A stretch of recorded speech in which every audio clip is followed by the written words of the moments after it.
फिर दिन हुआ पुरानी रात का, करे सौ शुक्र हम खुदा की जात का, खुदा की जात का, नया फिर दिन हुआ। आज की आयत। फरोतनी से एक दूसरे को अपने से बेहतर समझे। फिलिपियों 2 बाब 3 आयत। अजीज़ों, एक दिन कुछ तालिब इल्मों ने अपने उस्ताद से एक सवाल पूछा, जनाब, हमारा सबसे बड़ा दुश्मन कौन है? सवाल खासा मुश्किल था, मगर उस्ताद ने बड़ी समझदारी से कहा, ऐसा है, आप बारी बारी दूसरे कमरे में जाएं, वहाँ एक पर्दा लगा है, उसके पीछे आपका दुश्मन बैठा हुआ है। फिर जैसा उस्ताद ने कहा था, सबने वैसा ही किया।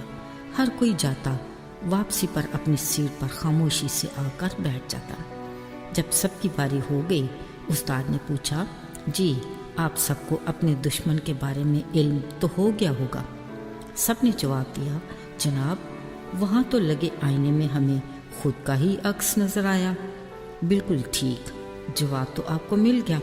हर कोई यही कहता है, मैं ही अच्छा हूँ, मुझ जैसा कोई दूसरा नहीं, जबकि अपने बारे में खुशफहमी सरासर झूठ है।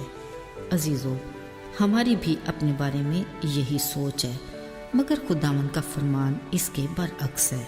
वो कहता है, हर कोई फरोतनी से एक दूसरे को अपने से बेहतर समझे। यीशु मसीह की ज़मीनी ज़िंदगी में एक बार हैकल में 2 लोग दुआ कर रहे थे।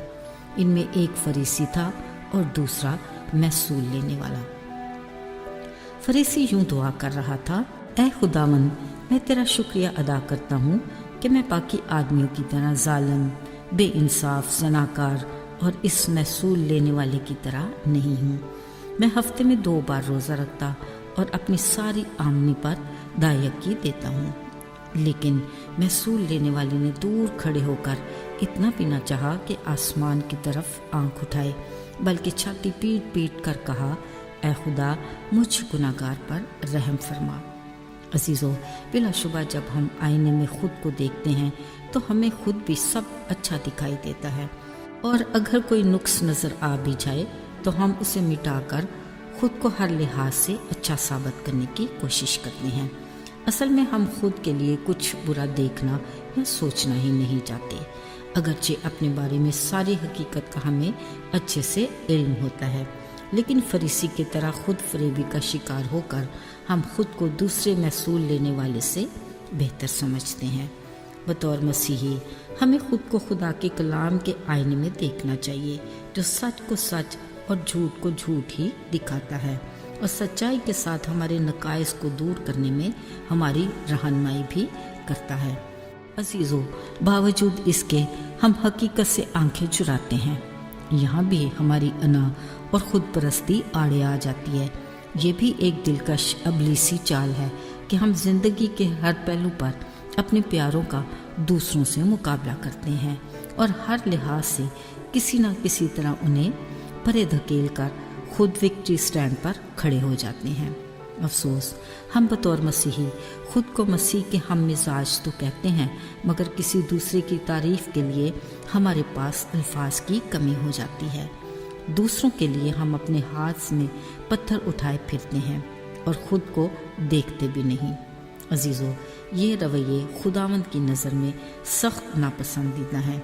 इसलिए हमारे मसीही घरानों और कलीसियाओं में ऐसे नामुनासिब रवैयों की गुंजाइश नहीं होनी चाहिए जिससे हमारी रूहानी ज़िंदगी मुतासर हो। नमूदन नुमाइश की रेस में वक्ती इज़्ज़त की बजाय हम खुदावंद के कवी हाथ के नीचे फरोतनी से रहें, तो वो हमें अपने वक्त पर सरफराजी देगा। हकीकी खुशी में खुदा की बरकत है। हमें खुद को हमेशा खुदा के कलाम के आईने में परखते रहना चाहिए, ताकि हम अपने नकाइस को दूर करने के लिए रहनुमाई ले सकें। यकीनन कलाम का फैसला सच्चाई पर मबनी और अटल होगा। कलाम में लिखा है कि महसूल लेने वाला फरीसी की निस्बत रासबाज ठहर कर अपने घर गया है। आइए दुआ करें। ऐ खुदावन, हम जानते हैं کہ ہم تیرے بیٹے یسوع مسیح کی عاجزی اور فروتنی کی بدولت ہمیشہ کی زندگی کے وارث بنے۔ ہمیں بھی توفیق عطا کر کہ ہم تیرے حضور تیری مرضی کے مطابق فروتنی سے چلیں، تاکہ اپنی زندگیوں سے تیری اس خوبی کو ظاہر کر سکیں۔ ہمیں اپنی رفاقت میں قائم اور ایمان میں مضبوط کر، یسوع کے مبارک نام میں مانگتے ہیں، آمین۔